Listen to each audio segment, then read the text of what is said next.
If I hit the right button, then that would make sense.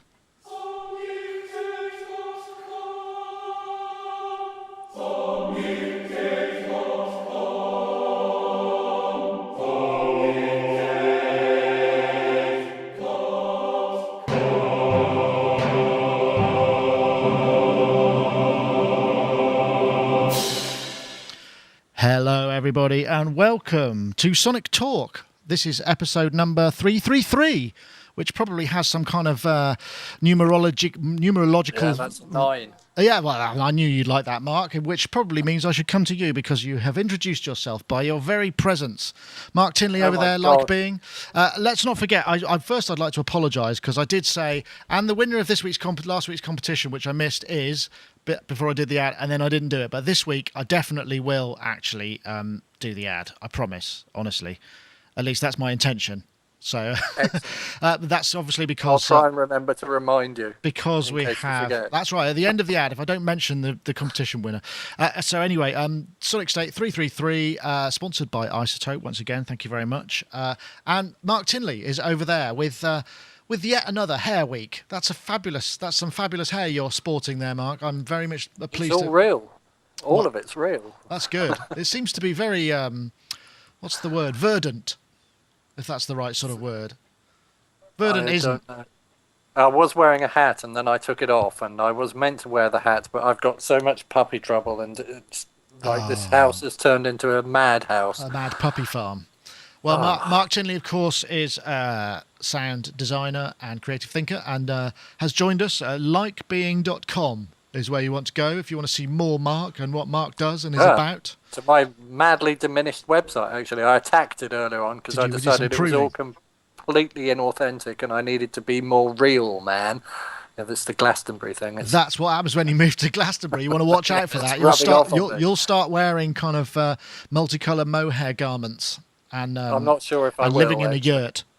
I was thinking more about wearing a suit just because I have this kind of whole thing about being different, and the only way to be really different would be to wear a really sharp suit in Glastonbury, because everybody looks like they've either tumbled out of a Hawkwind concert or fallen out of a hedge backwards. It's kind of I'm sure the good people of Glastonbury will be pleased to be pigeonholed as such by all of us. Anyway, thank you very much. Let's go to Gaz Williams. He's over there in his garret in HD. As we can see, his ever-expanding setup, which seems to be encroaching on your recording space there, Gaz. Yes, like I've been mentioning over the last few weeks, I've been doing these kind of creative zones, which is growing all the time. And what I mean by creative zones is computer-free sort of environments using lots of bits and bobs. But my latest arrival a few days ago was the latest Boss loop station, the RC505, which is a very groovy piece of kit, and ostensibly it's kind of marketed at beatboxers and the like, but I've got it set up over here with a whole array of I got a large MIDI foot controller, and I'm looking at trying to use it as an instant songwriting setup. So it's great actually, because everything is live and ready to go. So and I got like the iPad with a little CME X key going into it. I've got my OP1 going into it. I've got a bass guitar and an electric guitar going into it through a Pod X3 Live, and I've got the TC Helicon Voice Live Touch going into it as well, and that's MIDI to it as well. So that's got a 6-channel looper that is tempo synced to the RC505. So like you sit there and basically everything that you do, you just have to slap a button and it'll record. So you don't have to kind of set up any tracks or anything. It's such a instantaneous way of creating. It's it's fab. Nice. I've been playing with the Bass Station 2, which arrived yesterday. I haven't got a camera set up on there. That would just be too much to add yet another camera to it, so I'm afraid I'm not going to go to that. But Gaz, of course, you should remember, is a professional bass player, plays with Carl Hyde and very many other people. As well as, pretty much music technologist, I think would be fair to say. So thank you very much for joining us, Gaz, and sharing your thoughts there. My pleasure. So we still got 2 more guests. I can't believe it. We're going through them. Dave Spears, GeForceSoftware.com, makers of fine musical instruments of the software variety, surrounded by analog there as he is in his wonderful HQ. We went to visit him last week, and I was very, very, very enamoured with your Octave Cat, I must say. What's that you're holding? Is that another thing? That's the cat stick. The cat stick. Ready? Want to hear how mad this is? Yeah. I don't know whether you can get the... hang on. Let me just see. Oh, it's got a little joystick on it, right. It's a joystick, and then you go... There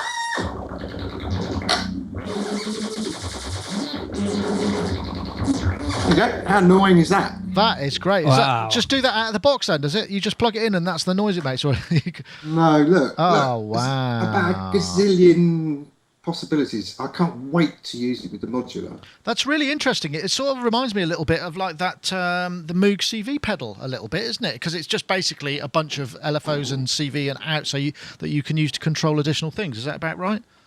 Yes, I guess so. There are a load of VCAs and voltage controlled knobs, and yeah, basically 2 LFOs, and you can route the X and Y axes of the joystick to the LFOs, 3 waveforms on the LFOs, and then you can obviously change the control voltage so you can have lesser or a greater degree of madness.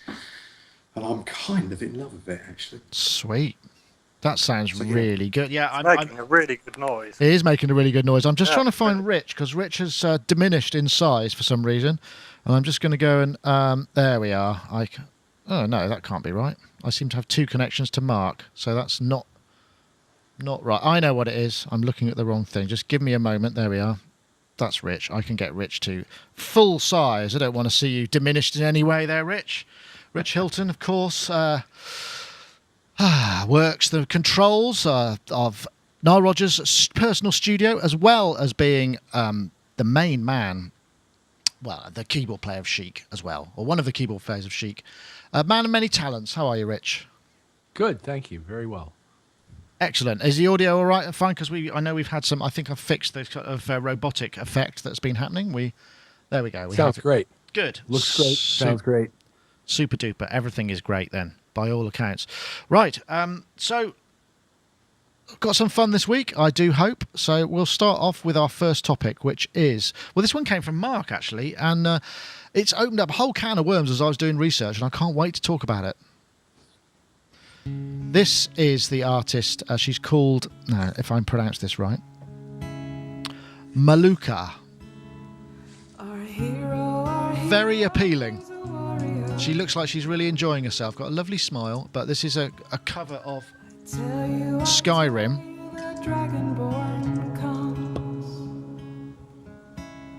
With a voice wielding power of the ancient Lord Earth. Believe, the Dragonborn comes. I'm not going to play all of it because I'll probably get into trouble. But that was an interpretation of Skyrim, which is a massively selling computer game. And Mark, you found this, and the initial sort of thread was, when I listened to it, I didn't think I only thought about the production. Yeah. So exactly. And one of the things is, when do you just listen? When are you listening to the production over the content? We can talk a little bit more about Skyrim and the music and all of that stuff in a sec, but I just wanted to allow you in first because it was your find. Well, so my friend Morgan posted this on his Facebook wall, I think, and said, "Oh, check this guy out. This is really beautiful." And I listened to it and I went, that's interesting, but the reverb on her voice is so huge she sounds like she's in a cathedral, and the guitar's really dry. And I sat for 2.5 or 3 minutes watching her singing and playing, and got to the end of it, made that comment on his wall saying, yeah, it's really nice, but it's really badly produced because this should be like this and it just feels wrong and blah blah blah blah blah. And then I went, oh, actually I should just click on that and have another look. So I clicked on it. It opened on YouTube this time. I saw 10,900,000 views, and I thought, none of those people are worried about that. And then I thought, did I listen to the song even? And I realised that I hadn't listened to a single word she said, so I didn't know what the lyric content was. I could remember a couple of guitar chords, which hopefully is, because I'm a guitarist, and I probably just picked out, oh, she did that and that was like interesting. But I realised that I hadn't listened to the music, I'd only listened to the production. And then I sort of realised that half the time I analyse music. I don't spend hardly any time listening to songs for the sake of being songs. And I think I've probably been doing that for about 30 years, I would guess, maybe a bit longer than that. And it's a really weird place to be, because so many people have such appreciation of music, and for me it's an analytical kind of, a process of what did they use there? How did they do that? What's connected to that? Where does that go? What drum beat is that? How are they doing that? And maybe I can use that in mine, and maybe that's a good bit. And if I use that in mine, more people would buy my music if I did that bit, but not that bit, because I don't like that because it's too cheesy. And all this, it's like a huge mental process. That's a very interesting point there you make. I mean, and I think to a degree, because I was thinking about this myself. I do very much the same, but I think perhaps I do it when it doesn't appeal to my soul or my heart, because I hear certain things and I just go, God, that's great. Or maybe I hear and it's got some technical aspects to it that I like, and then the song part of it grows on me. But the song is not always the first thing that I would necessarily hear. I don't know how anybody else feels about that, Rich. I mean, because you work in the studio probably more. I have done sort of more on a day-to-day basis than all of us at the moment. Do you find that you can switch off your analytic part of the way you listen to music easily, or does it take some practice? Well, in the studio, I jump between right and left brain functions quite often, like on a moment-to-moment basis, because I'm asked to maintain certain technical things that have to be done correctly in order for us to be using our time productively. But at the same time, as a musician, I'm participating mentally in the musical process. And Mark and I have worked together, so I think Mark has seen me work like this. And I've seen Mark work like what he just described, so none of this really surprises me. But getting to the question of when I started listening to music from a production aspect, probably the first time I heard Sgt. Pepper, which was right upon its release in '67, and or right around the first time I heard the first Jimi Hendrix album, is when I started thinking about what the production was apart from what the music was. And to me, as I listen to things, they're inextricably, they're very tightly linked. And they all represent sort of one painting to me. And in the case of this girl, I was not at all distracted by the vast amounts of reverb on her voice, but I did go and look at her web pages, and she talks about how much she likes singing into a lot of reverb. Yeah, well, I guess with a solo artist, that's and it's that sort of Celtic kind of Enya-esque kind of vibe, I suppose, which may be part of it. Just perhaps a bit more about her. She is she's a graduate of Berklee College of Music with a dual major in music production and engineering and film scoring. So she's a fairly well qualified individual. And more about it than me, then. Well, perhaps she does. I don't know. Dave, how do you listen? Do you find you can, or do you have to kind of get to a special place before you can listen without analysing, or is it all part of the same thing? It's all related, but I think it's actually an immersive thing. I was thinking about this. It's a really interesting topic. I remember as a wee boy, pretty much putting my head in the speakers of the stereogram. And actually, I went because I loved the sound and I wanted to be immersed in the sound. And I think that's, why I love sound design so much. With her track, I got as far as the word dragon. And then I kind of sort of switched off because I don't do Dungeons and Dragons and all those kind of things. But it can be really annoying, can't it? Constantly being analytical. Because even if I hear a track coming from like a neighbour's house, I've got to work out what it is. And it'll drive me insane until sometimes I'll even actually go out and stand outside until I know, okay, that's the bass line from that track or whatnot. So I think, I don't know, it's a very strange thing, but I think the ability for sound to immerse you in, what was it you said right at the beginning? A feeling. Right. If it gives you a vibe or a feeling, I think that's the kind of crucial thing. Well, yeah, and I think I think it is hard to analyse. We've talked about the way that, with music production, particularly electronic music, where you have to flip-flop between creative and process brain rapidly and sort of continuously. So, I mean, it's sometimes nice to switch that off and just get immersed in the music. And there's almost a moment when you think, oh, I really like this, that you stop. But things always pick your ear. You always think, oh, that was interesting. I wonder how they did that. I know, Gaz, you were... I think that's what I really like about working with other people. Right. So you don't have to... Yeah. I understand what you're saying there. Gaz, how about you? Well, I think what makes us music professionals, I suppose, is the ability to be able to, turn that on. And in that case, it's kind of a good thing. Like, I'm just thinking about today, I've been doing some vocal tracking, and the singer brought some backing tracks along to sing over, and they'd been pitch shifted from the original key up a tone. And, I was hearing all the gurgling and pitch shifted really badly as well. Yeah, that can be very distracting, can't it? So I was hearing all the kind of gurgling and bubbling that kind of brings along, and the singer and her partner, they were completely oblivious to it. They were, and then I pointed it out and I said, "Oh, this," and they were like, "Oh, well, oh no." So then we got the original track then, and then I did like a kind of offline high quality sort of pitch shift to it, and then did a direct comparison, and it was really obvious to them then. So I was just kind of thinking about this, how they then could hear it. They couldn't hear it before. It just sounded okay to them, even though to me it sounded awful. So definitely, like, being able to switch into that analytical mode is a useful thing, and obviously to be able to switch out of it as well would be a useful thing. I think I wear a few different hats, I suppose, and when I'm a musician, I really need to be totally in the musical space, and if I have to, I mean, I've mentioned this before many times, I think, if I have to then switch across into an analytical thing, it really affects my ability to be musical, yeah, definitely.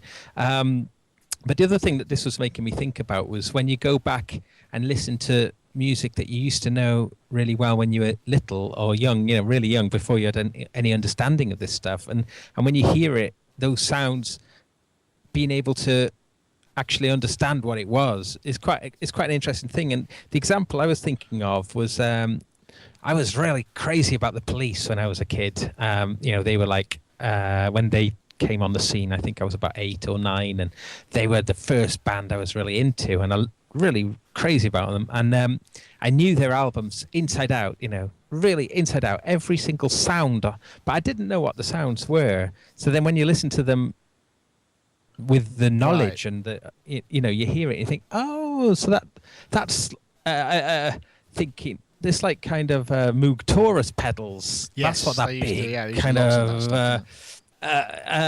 So it's quite interesting. But then, has the music lost? I suppose this is the question then, though, isn't it? Is, does the music lose its mystique, its kind of magic, when you can understand all the components? That's is it? Yeah. Is it not magic anymore? Is it just a bunch of techniques and equipment? That's interesting way of that is, yeah, that is interesting. I mean, but by the same token, you get that thing where you don't.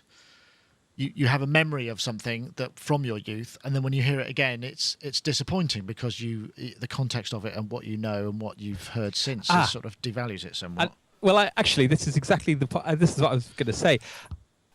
I thought Stuart Copeland was like the most amazing drummer, you know, and I used to think, oh gosh, what he used to do was incredible. But then when you listen to it now, you just realise there's just loads of sort of echoes on his hi-hats, and you know, he still is. He is an incredible drummer. I mean, he really is. But yeah, some of it is that. But you realise that like all these skittery little bits and stuff are coming off the delay, but you just didn't know. You just didn't know that was a delay because you didn't even know what an echo or delay was. Right. So it was just him playing every single bit of those things. But seems to be generating a lot of chat in the chat room, which is good to hear. I want to say welcome and thank you to the chat room. This is a problem. What's that? I'll bring the subject right down to base level here. It's a real problem if you're getting laid and there's music on in the background, because there are certain points where you think, oh, what was that? And that kind of kills the moment, doesn't it? I know musicians who cannot listen to certain. Yes. It's true. How do you switch it off? How do you go back? I mean, what's happened is we've come from being the audience and seeing and hearing the magic to knowing what the magic trick is, and now we've become the magicians, I suppose, in a certain way. So how do you stop being the magician and go back to hearing the magic? How would that happen? It's got to be really special magic, which only happens well, that thing you were playing with earlier on, very rarely. That cat stick thing. That's right. That's exactly the sort of thing. Interesting stuff. But there is more to this, and I know this we're dwelling on this, but I mean, I didn't also realise for a start the original composer actually of Skyrim was a chap called Jeremy Soule. And the album, it's astonishing. Basically, have I got it here somewhere? I think I did have. It basically made it. It's currently in the top 5 classical albums for 2013, which means and it sold a lot of stuff. And it was just interesting. I mean, the number of views for a starter that this, if I can pronounce, Malukah has got on that version is in the tens of millions, which is astonishing, really, isn't it? I mean, this whole genre and area of music that I had absolutely no knowledge of whatsoever. And it's just that's the thing. The other thing that's amazing. I mean, I wonder. You know, obviously Jeremy Soule for creating a soundtrack game from a big selling game like that is, you know, it's a massive revenue stream, and it's a completely different kettle of fish, isn't it? It's a completely different whole. Well, and I'm sure we've talked about music for games, but what's interesting, I suppose, is the fact that there's this entire area which was sort of rather new to me in terms of how it works mechanically and what have you. Anyway, but Skyrim looks fun if you like to play video games. It's not something that I personally like to play. I think now at this point, while I remember and while I'm able, I'm going to play the ad, and then I'm going to announce the competition winner. Okay, so remind me, because I've failed the last couple of times. Anyway, so we'll start by playing the bringing in, assuming this actually plays, which seems to be not playing at the moment. That'd be good. There we go. Isotope, of course. How could I fail to know? RX3, it's out. It's basically the big daddy of audio restoration suites. It's got so much to offer. New in RX3, you've got the de-reverb technology, so you can take the ambience out of a sound source, or actually emphasize it if that's what you wish. You've got dialogue denoiser, which comes in the sort of higher price suite, but that's a very high performance and low CPU plugin which allows you to process many tracks of dialogue, great for big dubs and where you've got a lot of things. You can fix many audio problems. Not only have you got the spectral repair, you've got declip, declick. You've also got brand new workflow enhancements such as tabbed browsing, which means that you can open multiple documents at the same time, multiple undo, so when you save a document in RX format, you've got that history with it. So you've got the ability to do a lot of things. So RX, go and get your 10-day trial, isotope.com RX. It really is well worth it. Once again, we thank them for their continued sponsor of the show, and we do have a winner of the competition, and that is something that is important, at least to me, and probably to the winner when they finally hear. They've won a full copy of RX3, and the winner was a chap called Tronum. And I better refresh your memory because I missed it for so long. And what it was to just select a favourite clip of Sonic Touch and Kim, the Isotope Fairy, actually said agreed with me on this one. That what he said, there have been so many great Sonic Talk segments over the years, but if I had to single one out, it would probably be episode 217, when Gaz writes and records a song on the spot in 5 minutes. It was a fantastic slice of creativity, and I do have it here. I'm sure I can't find it, but I wonder if I played out with it at the end. Or whether or not you may have given us a link to it. I'm just trying to look to see now. I don't think I did. So that might not work as a clip, but I'll try and maybe find it for the edit. In which case it will go here, but not on the YouTube version, obviously. But anyway, I just want to say so. Yeah, thank you for Tronim, for your excellent choice, and thank you, Gaz, for providing that. There were a lot to choose from, and it was great fun. So anyway, thank you once again to Isotope for their sponsorship of the show, and I will contact Tronim, or if you are listening to this, you can probably contact me and make yourself known. I have it here, and I have to check whether it was on the YouTube or the comments of the actual show. But anyway, there we go. So I finally did it. So the next one, this looks interesting. Let me see. Oh yes, this is the vintage Russian synth, which is bonkers.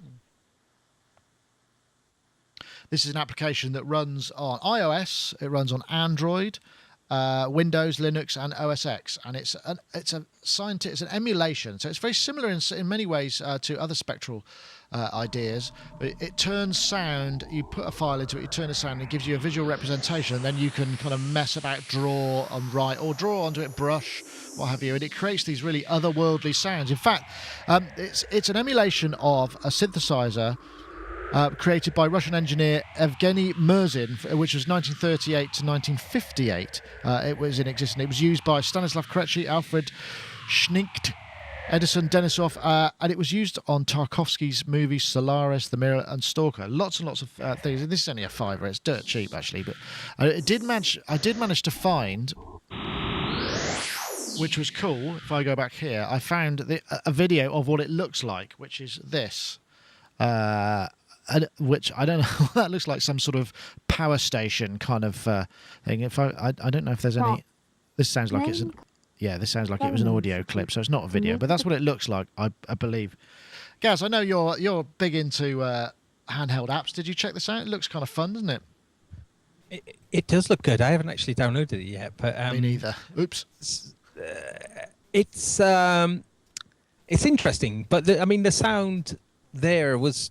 That was drenched in like a reverb, wasn't it? Which was on the demonstration. Perhaps so, yeah. Sort of, which is nice. It does sound good, and it did bring to mind things like Solaris, the original one. It's interesting in that the iPad has in recent times become the recipient of many, many great synthesizers rather than sort of second-rate ones, or there really is truly great stuff coming out on the iPad now, in very, very interesting apps. So I think it's quite interesting that this one, which has got I'm assuming, I haven't tried this, so I'm sorry, I'm speaking off the just blah blah, but are you able to drag your fingers on that? We'll have to check that interface. I suppose we should probably take some some solace for the fact that I haven't actually looked. But Dave, I think there's a space just above your head where maybe you could build a platform to fit the Soviet ANS. It would add a lot of heat up there. But I think we can safely say that's a synthesizer you probably won't be able to get hold of. Or is that a challenge? No. Is that now like a challenge? No, I thought it was quite funny. The first thing I did, I saw the demo of this, did the usual forum thing and went, well, yeah, but it's nothing like the original, is it? It's not analogue enough. No, in truth, I thought this was really cool, and obviously there are some echoes of what Iris does, except obviously with Iris you can import sound and then you can work over the spectrogram as opposed to drawing in parts of the audio spectrum. But I went and bought it actually for 2 people immediately. Okay. I'll reserve judgment. Hopefully I'll hear back from them in the next days as to what they think of it. Thank you, Dave. And I'll let you know. Great. Well, Yeah, sadly it wasn't you, but yeah, I know. Oh, that's all right. I'll get round to it. I mean, we were out of the office. Unfortunately, I haven't had a chance to check this out. We were out in the office yesterday, went up to Plaza and to get our visas for NAMM show, so it was like a 5 o'clock start. I think I drove for 9 hours yesterday, so that was to Grosvenor Square, which I thought I was going to miss my appointment. We made it, and then we got to, then I went to Docklands, and then back across London and home. And I must admit, I haven't been that tired for a very long time. But anyway, it was fun. It was always good. Mark, does that appeal to you? You could run it on a variety of things. It looks exactly like Metasynth to me. Oh, okay. So it appeals to me from that point of view. I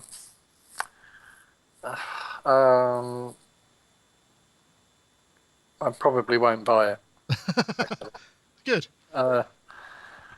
Because not because of what it does, because it looks extremely clever what it does, but because everything that comes from that particular kind of spectral synthesis sounds sort of similar to me. Right.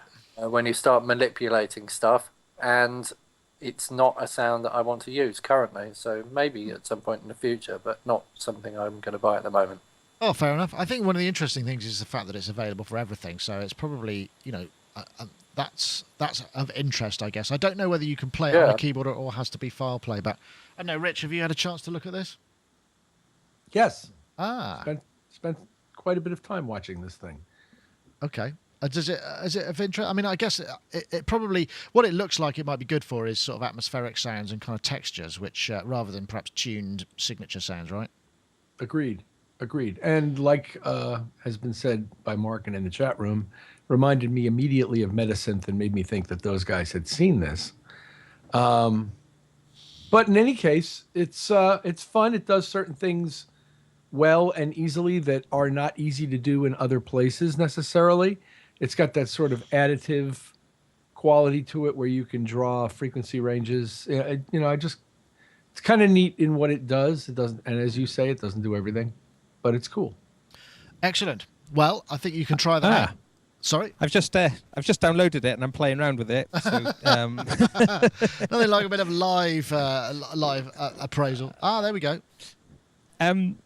Yeah, so just so you can drag up and down left for the frequency, and then it looks like this.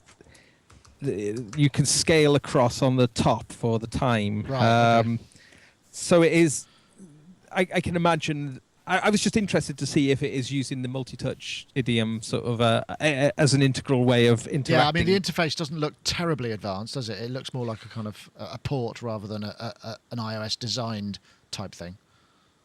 Well, this guy, what's his name? Alexander Zolotov. His other apps, like Pixie Tracker and Sunvox. I don't know if you're aware of these things. Sunvox, yes. I think that's, Yeah, he uses, I mean, I don't think presentation is necessarily at the top of his agenda, but certainly quite a techie approach to music making it is. But this is quite interesting, just the one patch, there's almost infinite amounts of sounds within just the one patch, as I'm just looking around it. So yeah, don't really understand it, but well, maybe it's something we can check for a future version of Sonic Touch whenever that might arrive. Yeah. But if you wanted to check it out, yes, I'll put a link in the show notes. It's only $5 or $6, but it's not, it's not. £3.99 I think it just cost me. So look at that. Yeah, bargain. A bargain. Right, next. Yes. Don't tell. This is one for you, Dave. Don't tell Louise.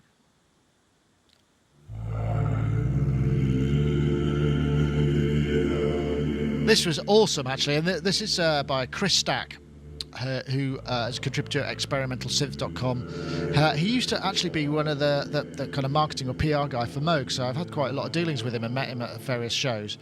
And he's done a couple of really interesting sort of ambient pieces, and this is almost visceral, and it's very vocody, obviously, but what he was using with this was TC Helicon VoiceWorks, which we know and is very powerful.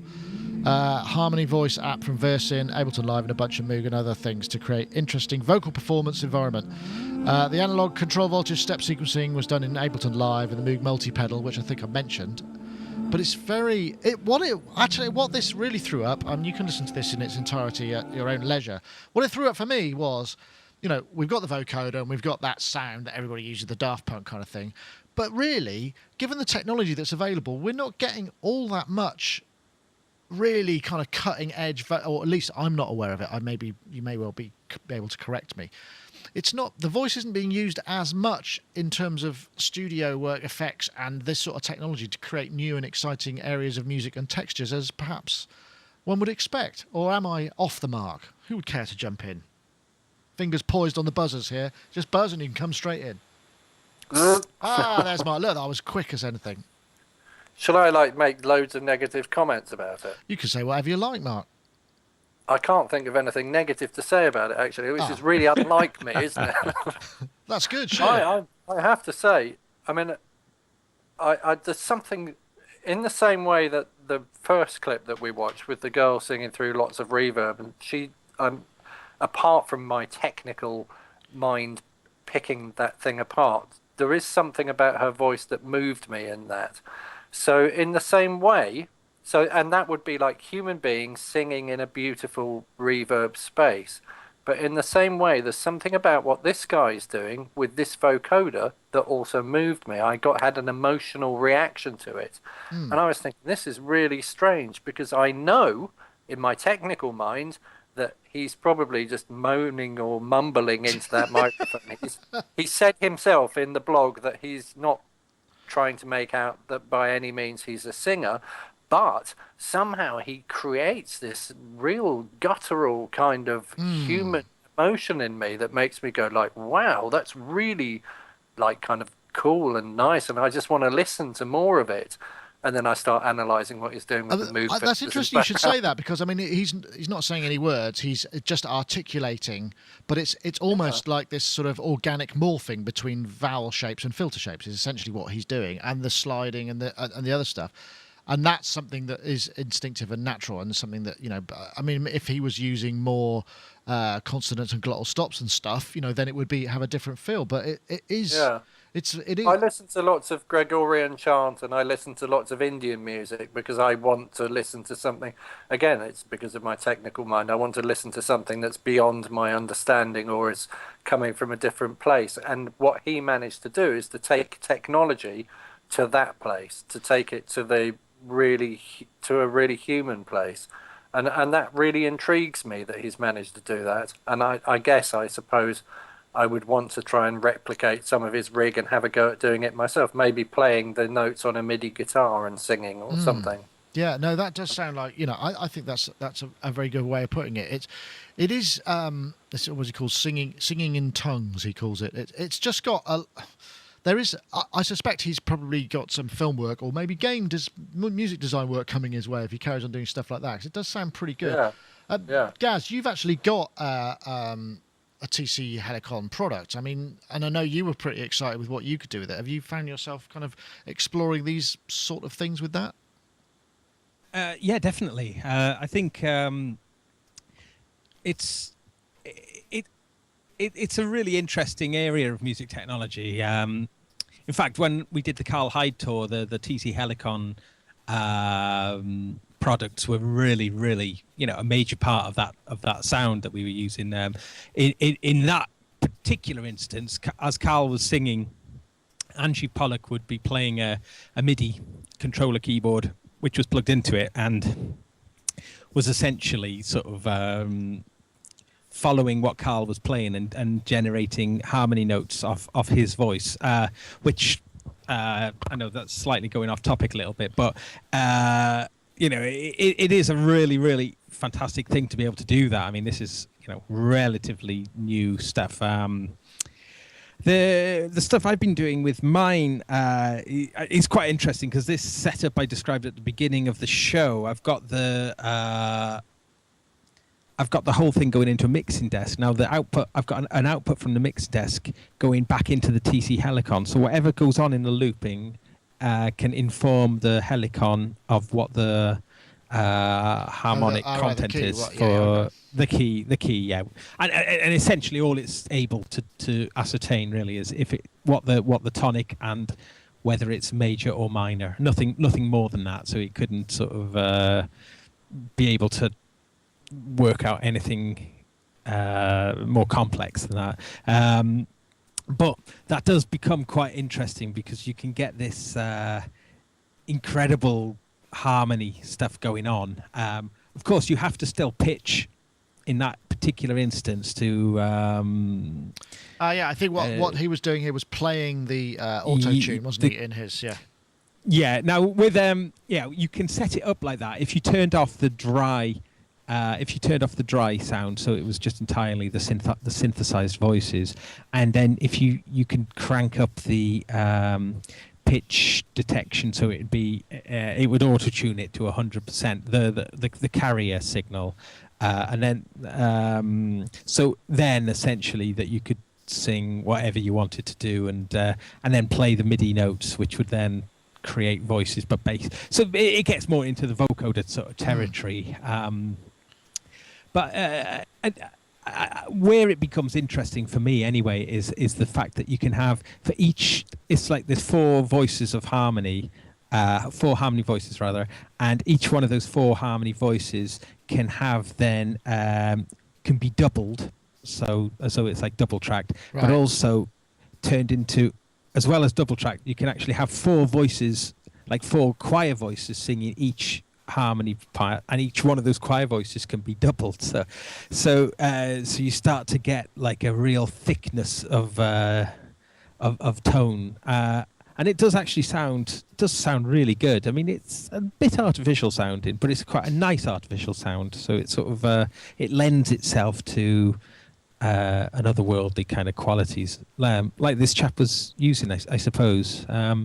I think the thing that I find interesting is obviously, because your mouth is essentially, a multi-mode filter, isn't it? I mean, you can high pass, you can low pass, you can band pass, you can notch, you can do all sorts of things with sound in it. And just being able to use that, even to minute degrees, the level that we can tweak them, in terms of synthesis, using a vocoder and this to create these sort of textures, maybe freezing or what, I don't know. I mean, I don't know exactly how his setup works. Just seems like there's a whole world that you could explore there. I mean, Dave, as synthesist, the human mouth can do an enormous amount, and it really isn't really very utilised even in vocoders at this point, to a degree. Yeah, I think one of the problems has always been that it's very it's instantly recognisable because of the formants and stuff. Which is one of the things I quite like. The idea is taking a section of vocals and freezing a formant and then stretching that and then using that, so it becomes kind of less recognisable. I really enjoyed what this guy was doing, actually. I didn't expect to. It is a bit new agey. I mean, there is that, and that's been, but that's just, fine. That's just, but it's very immersive, and I do leave kind of drones on here and then kind of, sing over the top or noodle over the top with my voice and stuff like that, and you can kind of kill hours doing that, and sometimes you can get this little magic vibe, which I think he succeeded in doing. In fact, I just want to bring but yeah, no, John O'Wise in the chat room says the micro Korg has a freeze formant function, but the vocoder's not many bands in it, unfortunately, so it's not quite as. And I think that's really cool, because that kind of takes it away from being. I think that there's a cheese factor, isn't there, with vocoders, that you kind of, no matter what you do, you kind of think, and there are classic vocoders. You've got the Sennheisers, you've got the VP330, that are undoubtedly classics, but to some people, like my miss, the minute I turn it on, she goes, turn that off. Well, that's my point. My point is, you don't have to have your idea. The idea of freezing, freezing formants or points in time within a vowel sound or whatever is more interesting. And the idea that it doesn't have to say hello world or whatever it may be around the world or whatever the current phrase is, that it could be nothing. It could just be a mouth shape, frozen, an R or a oo or a just something different. You can get some fantastic. Yeah, you can get some amazing crescendos on a vocoder, just literally by using your mouth as a filter and then playing the right chords and just boosting it up. works brilliantly. You know, particularly if you're reinforcing a pad or a swell or something like that. Yeah, absolutely. Rich, have you got any deep love for vocoders? I mean, I'm guessing in certainly in contemporary modern music production, it's tended to used in that sort of route one method that it is at present, which is the sort of the borderline auto-tune kind of vibe, right? Yeah. Well, to answer your first question, yes, I love vocoders and have. But I don't consider myself that much of an authority on them, and I'm really enjoying listening to you guys talking about them because I think you guys know a lot more about them than I do. I've used them for years, and I enjoy using them. I don't have one that I particularly love at the moment. So I'm kind of interested in hearing there are about some ones. very good software ones. The one inside Razer is particularly good, I recall. It's the one that stood out to me. And the software ones are getting, because they've got unlimited amounts of bands, and it's certainly in DSP and electronics, the number of bands is the limiting factor, and that's why there are only certain.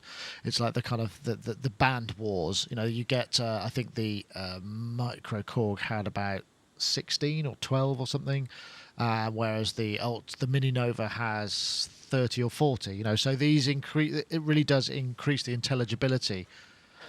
So remind me about Razer. Where is that found? Razer is it's a native instrument. It's a native instrument. Yeah, it's an additive synthesizer. It's like a built-in reactor, but it's one of those compiled instruments.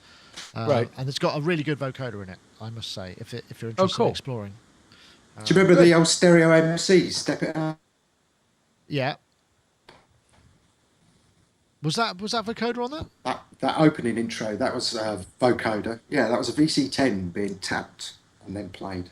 It's got that sort of stuff. I used to use an EMS VC. Yeah, I can't remember what it was. Will had it, and I just remember it had a knob on it that was called stuffing, which I used to like. And then we did a phase of running breakbeats and chords into them, and you get these kind of really sort of very dynamic vocoder. I don't know how many bands it has. I think it was kind of pretty good, but I never used it in that sense. I mean, that's one thing that vocoders can be used for: modulate one thing with another that isn't a voice, that is something completely radically different. Absolutely. And that sounds. You get some brilliant sounds doing that. Yeah, you can get some. I used to feed different things. I think an SE50 or a Boss SE50. Yes, that's right. And an SE70 I used had to it as stick well. a drum break in one corner and then a guitar in the other, and it used to make the drums sound like they were sort of guitars doing something weird and anything. But then I got into the acoustic modelling thing on the Soundforge at the time, and discovered you could do all sorts of things with that as well. But it's sort of a step towards that, isn't it? That's interesting. You mentioned the SE50 and SE70, very underrated multi-effects, partly because it was that painting the hall through the letterbox. They had a tiny little display and just endless parameters. Well, actually, the SE70 was an enormous improvement to the SE50 in terms of its controllability, wasn't it? I mean, I had a 50. That's all I had. Oh, we had both. Well, the 50. You had to step through everything, but there was like a kind of control knob, wasn't there, on the SE70? So it just meant that you could kind of speed through parameters and things. A true pioneer of the alpha wheel. Yeah. SE70 though I think was an astonishing unit, and Frank in my band he had one and he loved it, and he lent it to someone. He lent it to this other band, which he wasn't that keen on doing, and then the band had their car stolen and it got burnt out, and I managed to just find just the burnt out shell of the SE70. Oh, that's such a sad story. Yeah, I've still got an SE70 actually.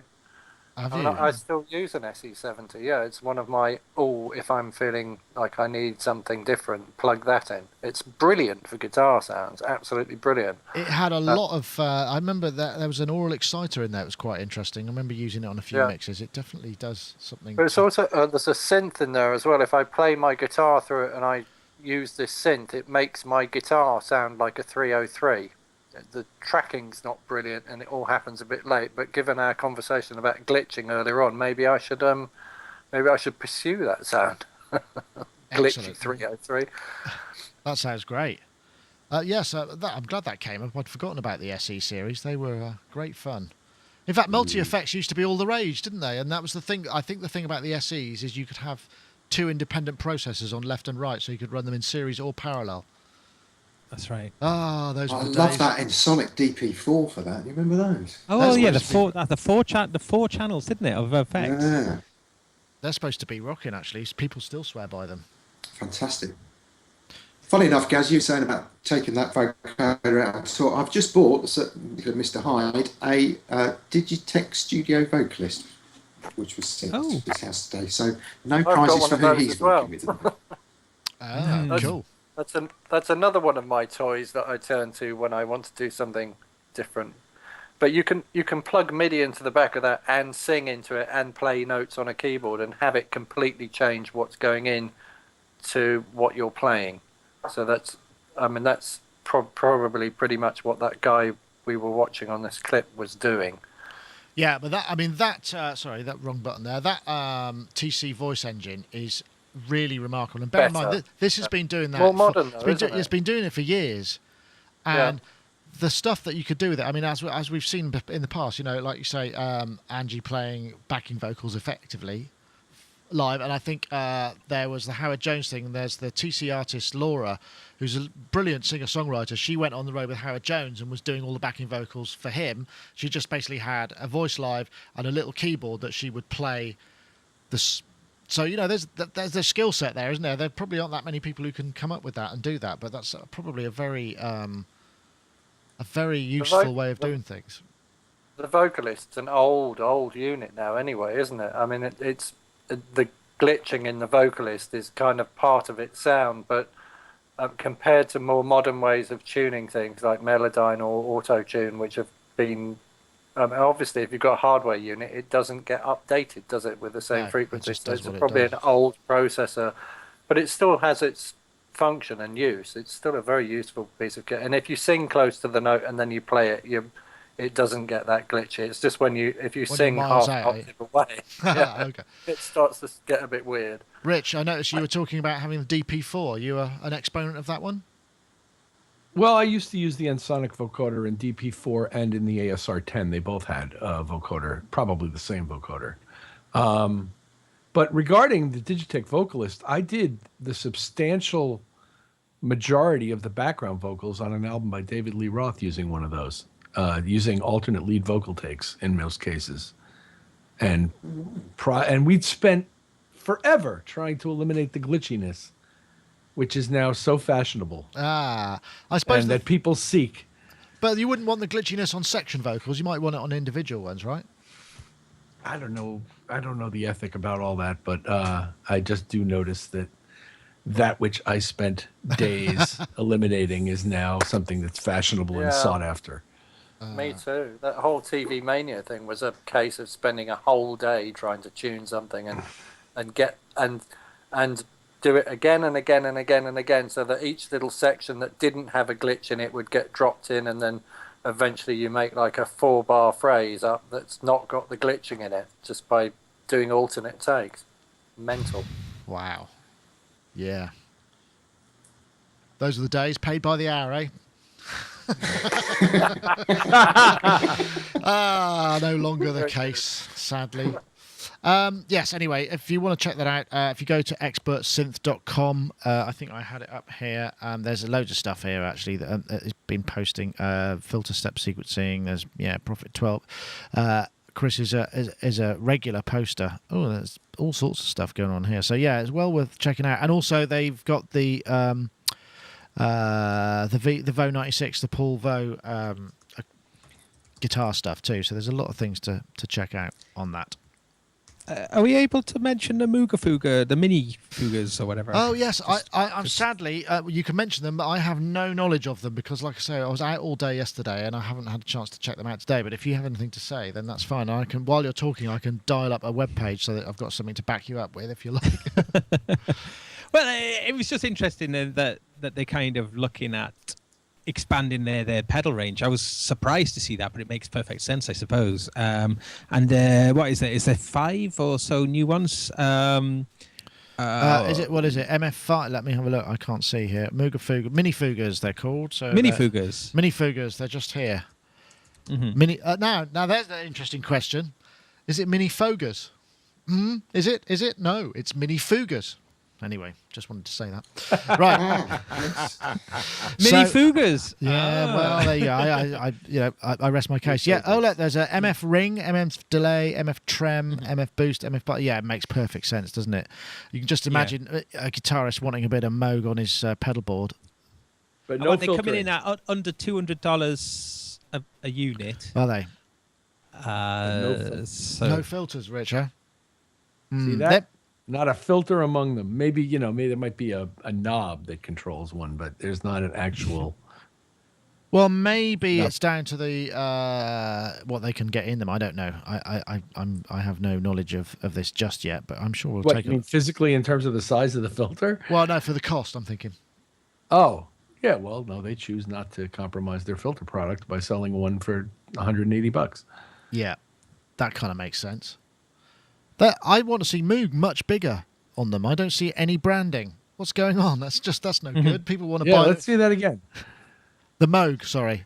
Once again, there's no Moog on them. What? I reckon they'll do an old person's range, won't they? With really big writing and big knobs and stuff, and maybe call it the old Vocoder. Oh, the Fogey. That's a good idea. I'm liking that. Apparently, there's a ladder filter in one of them. Echosonic says in the chat room. Can you modulate it? I don't know. That's my next question. Yeah, I'd be surprised. That'd be cool if you could. Yeah, I can't see. Well, I suppose let's have a look. Is there a control input on the delay? Let's have a look. Oh yeah, look, there's some buttons. There's some or an envelope to the Oh, look, I'm seeing. There's expression. Yes, there's an expression input on that one. Yeah. And let's see, ring.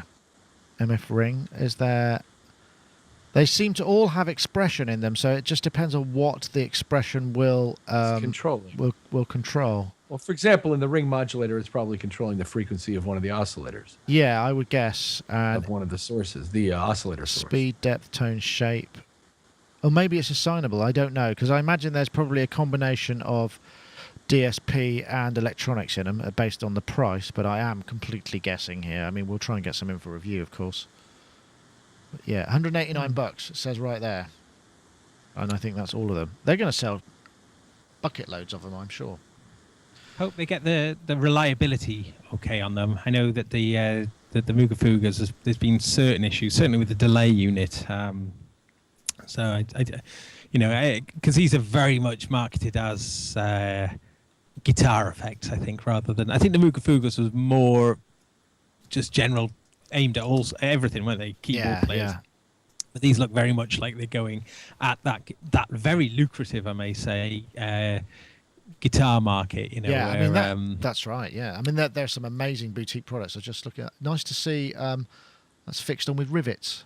There we go. I just bought a rivet gun. You're right about the branding, though. It needs to be bigger, doesn't it?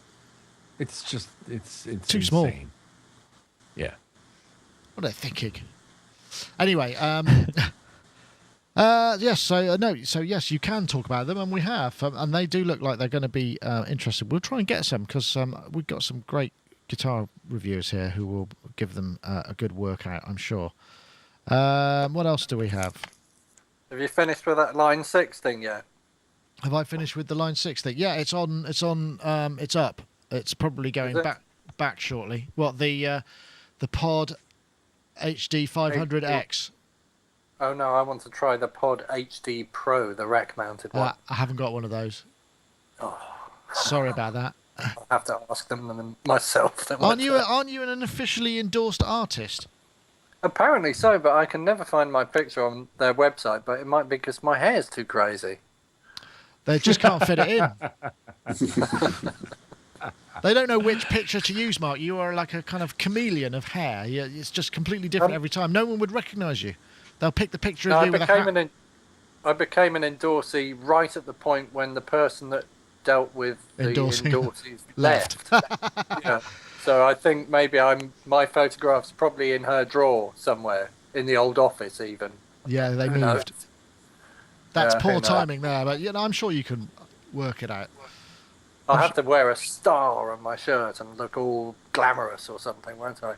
Yeah, we could just send him a screenshot from one of the podcasts. Yeah, that one. Anyway, good fun. Right, well, it's 5:15. I guess we could probably, given the paucity of news there seems to be about this place, it wouldn't be a bad idea to save some of these topics till next week, just in case there's nothing else going on. We did, although there was the news that obviously Mr. Ray Dolby did pass away, and there was which I think, and you know, we didn't talk about that at the time. Maybe we can talk about it another time, because obviously pioneers like that don't stick around. But there was somebody in the chat room, I forget who it was, I don't think I can scroll back far enough, posted a joke which I think is an acceptable joke, given the man's work, which was that it was his funeral was last week, and it may well have been, and I hope, obviously condolences to the family, but the wake was very quiet. I think that's acceptable. I don't think that's bad taste. Somebody that when he died, they had a minute's noise reduction. A minute's silence. Oh, No, that's bless. good. I think that's great, because they're sort of harmless, but you know, and they still have plenty of shit. Because that guy, as I said, I think at the time, obviously knew a really good lawyer as well to license his technology the way he did. I mean, that's just astonishing. That's one guy who invented this kind of process. Could get it absolutely everywhere, and it must mean that he was so far ahead of the game, because there were and have been other kind of attempts, but Dolby was the one really that just got everywhere. So that's some mean licensing that they sorted out. Well, you know why? Why? Because the original hi-fi cassette deck, which was, I believe, an Advent product of Massachusetts fame, he went ahead and built this noise reduction system to work for that, and it was he got in on the ground floor basically. That's why. Ah, okay. And everybody else said, "Wow, this thing, it's much quieter with the Dolby noise reduction in, or I can switch it out and get much more high frequency boost." So he got in at the ground floor. That's why. And then he kept developing it. He got to Dolby B and Dolby C, and things got better. All I remember was when it got to Dolby S, you had to hire racks in because some people, you get when we would sometimes get multi-tracks for remix, somebody would send it with Dolby S on it. It was like, oh Christ, now I've got to hire racks of Dolby S to decode the stuff. Well, and you got to tune them to the Dolby tones that come with the reels too, because it's very sensitive stuff if you want it to work right. I didn't know that. That's probably why that remix wasn't so good. Dolby racks had calibration controls, and you were supposed to use tones to calibrate your Dolbys. Ah, okay. Yeah. Wow. Amazing. Anyway, sounds like an episode of Spinal Tap. Didn't it had a noise floor of like 124 dB or something, didn't it? I mean, it was way ahead of digital in terms of in dynamic range, wasn't it? Dolby S. Yes. Yeah, it was great. Yeah. It was a frequency-dependent companding process that only acted on the high frequencies, and so it wasn't very obvious to people. You didn't hear a lot of pumping. And when properly tuned, it worked and sounded great, but it was very rarely properly tuned. Ah, that's the trick. So you had to have like a scientist to come along and set your Dolby system up. Well, I used to tune up Nakamichi by the hour. At one time in my life, I was in a Nakamichi service center, and I used to tune up Nakamichi tape decks. And I once had a Nakamichi dragging out to 23K with Dolby C in at -20. Wow. Well, Nakamichi were the bee's knees in terms of tape decks. And as I remember, they had a very beautiful eject motion as well. We had a Nakamichi cassette deck which took, I don't know if it took metal tapes or chrome tapes, I can't remember which.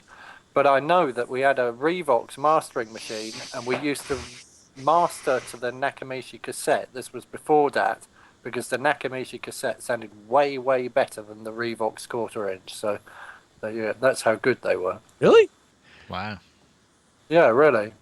Could have sent them both to me. I would have gotten them both sounding great. But a Nakamichi cassette deck well-tuned was a thing of beauty. Yeah. Yeah, absolutely. Well, on that trip down memory lane, I think maybe it's time to... Ray Dolby had a fantastic quote, which I think... Oh, sorry. Sorry, Nick. He just had a really fantastic quote, which I think is... when we read it after his obituary and whatnot, we were kind of go that I think that echoes the sentiment of an awful lot of people in the creative industry, and it is that I think a lot of developments start with the desire of the developer to get what he really wants so he can use it. It is not just the technical fascination or the business opportunity. And that really resonated with us. Yeah. Oh, well, that's good. Thank you for that quote, Dave. And on that note and quote, I think we should probably say goodbye. I've got to head off back to base. And thanks very much for watching, everybody.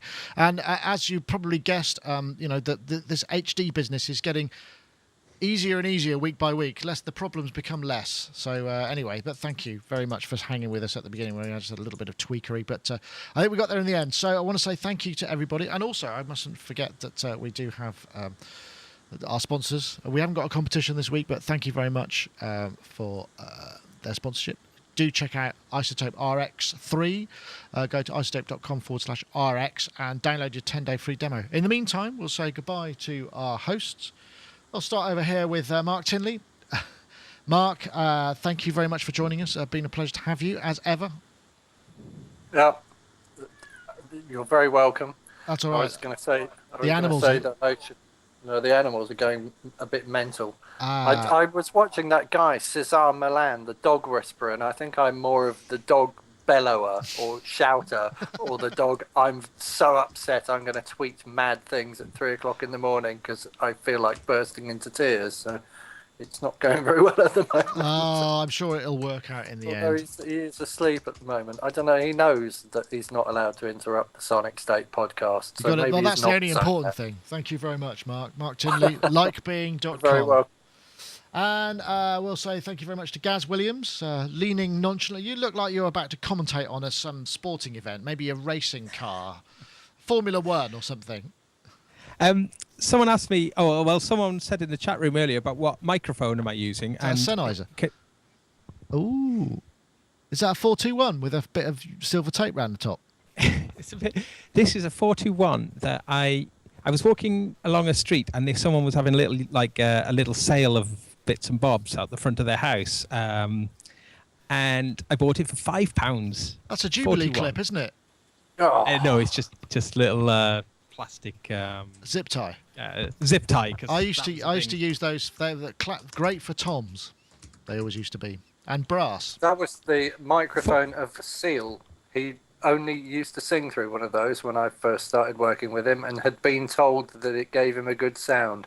And as his front of house sound engineer, I have to say that when you have a man standing 2 feet away from one of them and going, "Why is it feeding back?" and trying to explain it, not easy.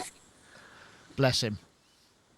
Indeed. But yeah, it's a dynamic mic. I mean, it's one of my favourite mics to use on toms, tom-toms.